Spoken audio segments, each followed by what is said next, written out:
तोरा याद में सुनल गोरकी छिलतानी आलू रे। तोरा याद में सुन पतरकी छिलतानी आलू रे। भइल का कसूर दिल्ली में ढोतानी बालू रे। भइल का कसूर दिल्ली में ढोतानी बालू रे। तोरा याद में सुने पतरकी छिलतानी आलू रे। तोरा याद में सुने पतरकी छिलतानी आलू रे। तोरा याद में सुने गोरकी छिलतानी आलू रे। Riya films recording studio Delhi. Mix by DJ Kanchan Raj Muzaffarpur. केकरा से कहीं बतिया धड़कत बाबे छतिया। दिनवा तो कसहूं कटिए जाला कटे नहीं अमरतिया।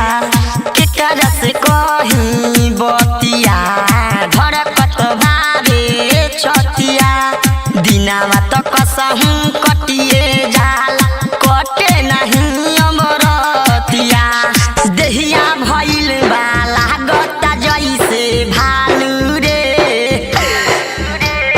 देहिया भइल बाला गता जैसे भालू रे।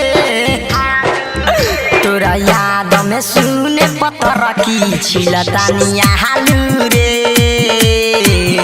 तोरा याद में सुने पतरकी छिलतानी आलू रे। तोरा याद में सुने गोरकी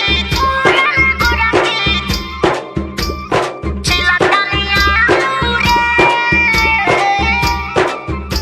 mix by DJ Kanchan Raj Muzaffarpur. सोनी लया जादे के तू छोड़ देलू निकाल के आपन जुनावा। शाहरुख भाई याद में तोरा बहवले आपन खुनावा। सोनी लया जादे के तू छोड़ देलू निकाल के आपन जुनावा। शाहरुख भाई याद में तोरा बहवले आपन खुनावा। अजय के शादी के बन गईले मेहरारू रे।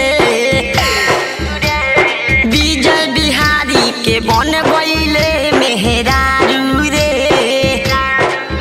तोरा याद में सुने संवरकी छिलतानी आलू रे।